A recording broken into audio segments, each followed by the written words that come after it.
मैं doctor Basantrao Rastogi. M A Hindi Sanskrit, B.Ed, M.Ed, PhD, D.Litt और जो सच्चाई सभी दर्शकों को प्रणाम करता हूँ। आज दीपावली का शुभ त्यौहार है। इस त्यौहार में मैं सभी भाइयों को बधाई और शुभकामना देता हूँ। आज मैं दिनांक 20 अक्टूबर 2025 से दिनांक 31 अक्टूबर 2025 तक का कर्क राशि का राशिफल देने जा रहा हूँ। अतः आपसे निवेदन है कि कर्क राशि के और कर्क लगन के दोनों ही प्रकार के जातक इसको देख सकते हैं और दोनों को ही पूर्ण लाभ प्राप्त होगा।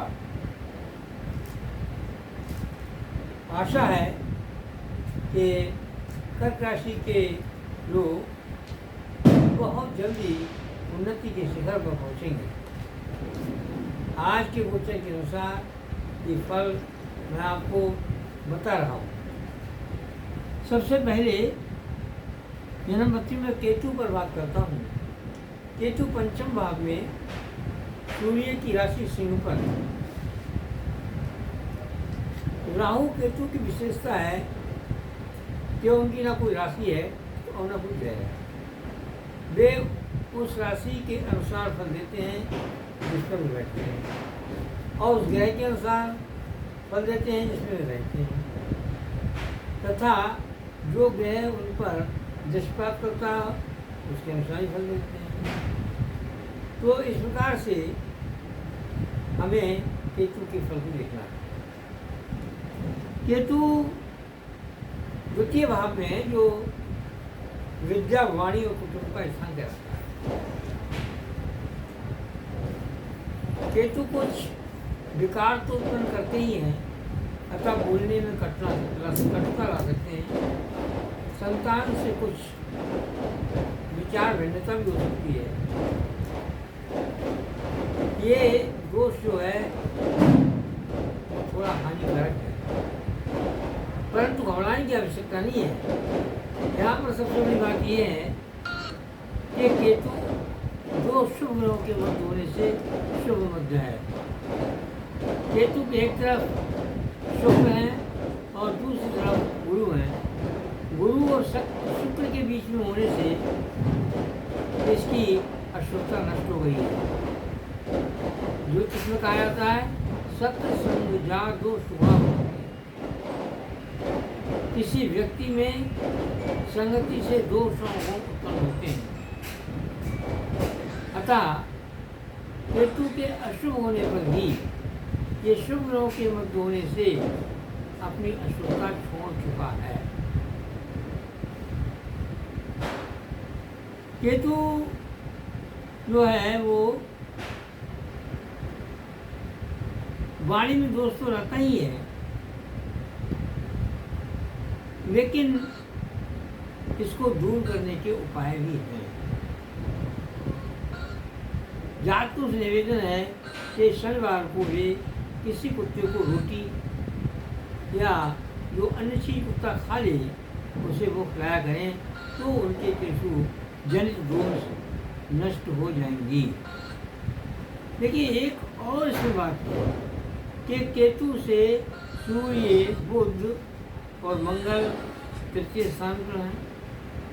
सूर्य, बुध और मंगल से केतु एकादश भाव पर है।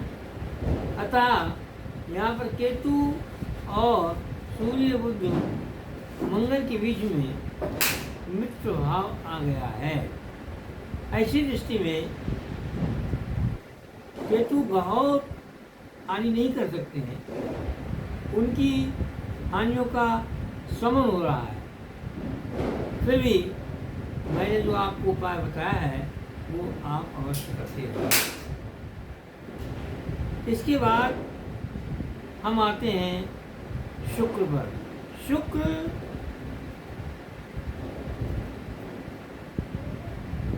कन्या राशि में है, और कन्या राशि में शुक्र जो है वो नीच का होता है, लेकिन शुक्र जो है एकादश भाव का स्वामी होकर के तृतीय भाव में बैठा है, और इधर ये चतुर्थ भाव का भी स्वामी है। एकादश भाव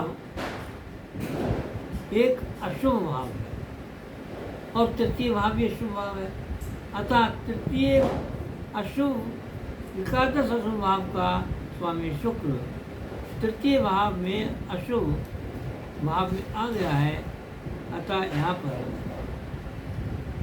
नीच भंग राजयोग बन रहा है।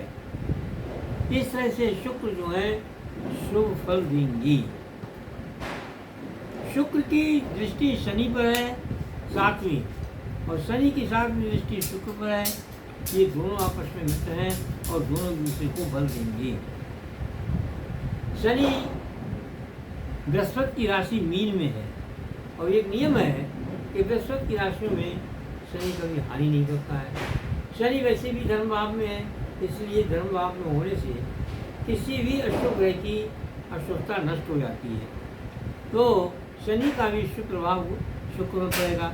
इस प्रकार से छोटे भाई बहनों से शुक्र जातक के संबंध अच्छे रहेंगे, मित्रों का सहयोग प्राप्त होगा, और एकादश भाव का स्वामी होने से वो लाभकारी भी है। शुक्र जो है व्यक्तित्व में निखार भी लाएगा। अब हम ये देखते हैं कि शुक्र और गुरु में 3-11 का संबंध है। जब 3-11 का संबंध है, दोनों ही शुभ ग्रह हैं, तो मित्र भाव आ गया। इससे शुक्र का वर्चस्व और अधिक बढ़ गया है, उसकी शुभता और अधिक हो गई है। इसलिए शुक्र जो है वो अब अशुभ फल नहीं देंगे। अब हम आते हैं सूर्य, बुध और मंगल पर। देखिए सूर्य जो है वो पंचम भाव और दसम भाव का है स्वामी। ज्योतिष में नियम है केंद्र त्रिकोण अद्वय एकत्व राज होगा। यदि कोई ग्रह केंद्र और त्रिकोण का स्वामी हो, राजकारी हो जाता है। अतः सूर्य नीच होने पर भी राजयोगकारी हो गए हैं, और केंद्रेश मंगल का उनके साथ में हो जाने से नीच भंग समाप्त भी हो गया है। बुध जो है यहाँ पर तृतीय भाव का स्वामी होकर के बैठा है, जो शुक्र का शुभ फल भी लाया है। इसलिए सूर्य, बुध, मंगल जो हैं वो शुभ हो गए हैं। इस प्रकार से ये तीनों ग्रह के बारे में अगर हम सोचते हैं तो मंगल और सूर्य दोनों ही दसम भाव से संबंधित हैं। अतः दसम भाव से कार्य में सफलता मिलेगी, शासन सत्ता से सहयोग मिलेगा, कोई रुका हुआ काम पूरा हो सकता है। अगर कहीं न्यायालय में कोई कार्य चल रहा है तो वहाँ भी सफलता प्राप्त होगी। क्यों? कि मंगल की राशि है मेष और सूर्य की उच्च राशि है, तो ये दोनों ग्रह दसम भाव को बलवान बना रहे हैं। दूसरी बात यह है कि मंगल की चौथी दृष्टि जो है सप्तम भाव पर, जहाँ मकर राशि है, और मंगल मकर में उच्च के होते हैं, और बुध की मकर राशि मित्र राशि है। इसलिए ये दोनों ग्रह सप्तम भाव को भी सुफल देंगे। कहने का मतलब ये सप्तम और दसम का आपस में परस्पर संबंध भी है, क्योंकि दोनों का संबंध कर्म से है, और दोनों को शुभ ग्रह देख रहे हैं। कहने का अभिप्राय यह है कि सार्वजनिक व्यापार से या अन्य किसी प्रकार के व्यापार से जातक को लाभ होगा। सूर्य, मंगल और बुध। मंगल एक जमीन पुत्र है, जातक के लिए जमीन और मकान दिला सकता है, भूमि दिला सकता है। बुध व्यापार में सफलता दे सकता है, और सूर्य जो है एक प्रभावशाली सुंदर मकान दे सकता है। तो कहने का अभिप्राय ये है, तीनों ग्रह बहुत ही शुभ स्थिति में हैं। अब हम इसके बाद में देखते हैं कि राहु पर आते हैं। राहु कुंभ राशि पर है और कुंभ राशि का स्वामी शनि है, अतः शनि के अनुसार राहु फल देंगे। तो शनि शुभ हो चुका है और राहु उसके अनुसार जब फल देंगे तो कहने का मतलब ये है कि राहु का फल जो है वो जातक के लिए बहुत लाभकारी होगा। वैसे भी ज्योतिष में कहा गया है कि अगर राहु दसम स्थान में बैठे हुए हैं तो ऐसे व्यक्ति के लिए विद्वानों से, निरपयी पंडितई, विद्वानों से और राजाओं से सम्मान प्राप्त होता है। उनके यश और मान की वृद्धि होती है और वो शुभ फल देते हैं। लेकिन एक बात है कि राहु में एक विशेषता है कि अचानक ही वो आदमी को उच्चता गिरा देते हैं और अचानक ही उसको गिरा भी देते हैं। तो राहु के विषय में हमें कुछ सोचना है। सोचना ये है कि शनिवार को राहु के, बुधवार को और शनिवार को राहु के लिए एक